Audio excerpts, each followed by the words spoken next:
Hi friends, welcome to Jas kitchen. இன்றைக்கி நம்ம பார்க்க போகிற ரெசிபி வந்து மட்டன் நெஞ்செலும்பு கிரேவி. இது எப்படி செய்யலான்றதை பார்க்கலாம். இப்போ நான் வந்து ஒரு 1/4 கிலோ நெஞ்செலும்பு எடுத்திருக்கேன்.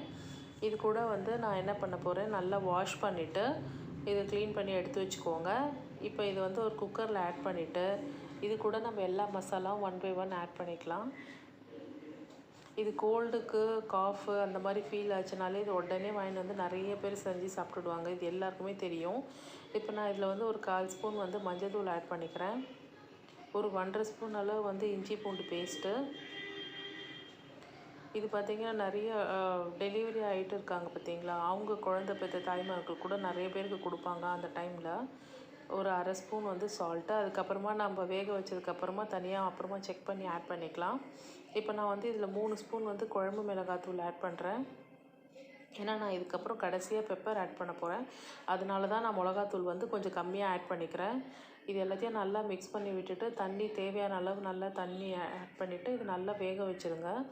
இது வந்து நான் என்னோடது 6 விசில் விட போகிறேன். இப்போ நீங்கள் வந்து உங்கள் கறி எத்தனை விசில் விட்டால் வேகும்னு உங்களுக்கு தெரியும் இல்லையா, அப்போ அத்தனை விசில் விட்டு நீங்கள் எடுத்துக்கோங்க. ஏன்னா இது வந்து அப்ராக்ஸாக நீங்கள் 5 விசில் விடுங்க 6 விசில் விடுங்கன்னு சொல்ல முடியாது இந்த மாதிரி கறி விஷயத்துக்கு. ஏன்னா இது அவங்க வாங்குகிற கறியை பொறுத்தும் இருக்குது, அதே மாதிரி தண்ணி பொறுத்தும் இருக்குது. ஸோ இது யாரும் வந்து பர்ஃபெக்டாக இத்தனை விசிலில் கறி வெந்துடும்னு சொல்லவே முடியாது. அதனால தான் இப்போ நான் வந்து ஒரு கடாயில் தேவையான அளவு கடலெண்ணெய் ஆட் பண்ணியிருக்கேன்.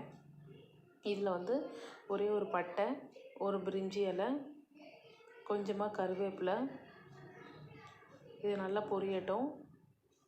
இது வந்து நான் தண்ணியாக லிக்விடாக தான் சாப்பிட போகிறேன். ஏன்னா வந்து இது நல்லா சுட சாதத்தில் போட்டு நல்லா நீங்கள் தண்ணியாக சூடாக போட்டு சாப்பிடும்போதே உங்களுக்கு அந்த கோல்டு ரிலீஃப் ஆகிறது உங்களுக்கு நல்லா ஃபீல் பண்ண முடியும். இப்போ நான் வந்து ஒரு பெரிய சைஸ் ஆனியன் வந்து நல்லா பொடிசாக கட் பண்ணி எடுத்திருக்கேன். இது நல்லா வதங்கட்டும். இல்லை நீங்கள் இதை வந்து சூப் மாதிரி கூட செஞ்சு சாப்பிட்லாம்.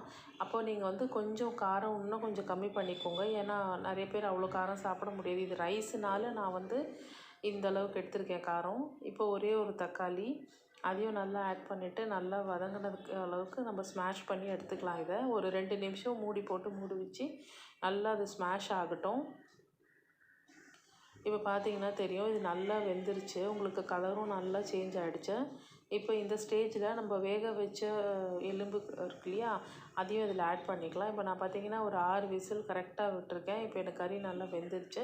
ஏன்னா அது மோஸ்ட்லி போன்ஸ் தான் இருக்கும் உங்களுக்கு. அது நல்லா வேக விட்டிங்கன்னா அந்த சாறு ஃபுல்லாக அந்த லிக்விடில் இறங்கிடும், அந்த தண்ணியில் இருக்கும். இப்போ பார்த்திங்கன்னா இந்த அளவு இருந்தாலே எனக்கு போதும். இப்போ நான் ஒரு 1/4 ஸ்பூன் அளவுக்கு சால்ட் ஆட் பண்ணிக்கிறேன். ஏன்னா நான் ஆல்ரெடி கறி வேக வைக்கும் போதே கொஞ்சம் சால்ட் ஆட் பண்ணிட்டேன். இல்லைன்னா நீங்கள் வந்து நல்லா சுட சுட சாதம் போட்டு இதை போட்டு நல்லா பிசைஞ்சு கொடுத்தீங்கன்னா அவ்வளோ டேஸ்ட்டாக இருக்கும். ஒரு 1/4 ஸ்பூன் சோம்பு ஆட் பண்ணிக்கோங்க. இது கூட நான் ஒரு 1.25 ஸ்பூன் அளவு வந்து பெப்பர் ஆட் பண்ணிக்கிறேன். டீஸ்பூன் தான் சொல்கிறேன், ஏன்னா இது வந்து நீங்கள் இன்னும் கூட எக்ஸ்ட்ரா ஆட் பண்ணிக்கலாம். இப்போ நான் என் கிட்ஸுக்கு கொடுக்குறேன்றதுனால கொஞ்சம் பெப்பர் கம்மி பண்ணிக்கிறேன். இன்னும் நல்லா பெரியவங்க போல் சாப்பிட்றீங்கன்னா இன்னும் ஒரு ஸ்பூன் கூட எக்ஸ்ட்ரா ஆட் பண்ணிக்கலாம். இது ஒரு 2 நிமிஷம் நல்லா கொதிக்க விடுங்க. இப்போ டேஸ்டியான மட்டன் நெஞ்செலும்பு கிரேவி ரெடி ஆகிடுச்சு. கண்டிப்பாக நீங்களும் வீட்டில் ட்ரை பண்ணி பாருங்கள். உங்களுக்கு பிடிச்சிருந்தால் லைக் பண்ணுங்கள், ஷேர் பண்ணுங்கள் அண்ட் சப்ஸ்கிரைப் பண்ணுங்கள். மறக்காமல் பக்கத்தில் இருக்கிற பெல் பட்டனையும் ப்ரெஸ் பண்ணுங்கள். தேங்க்யூ.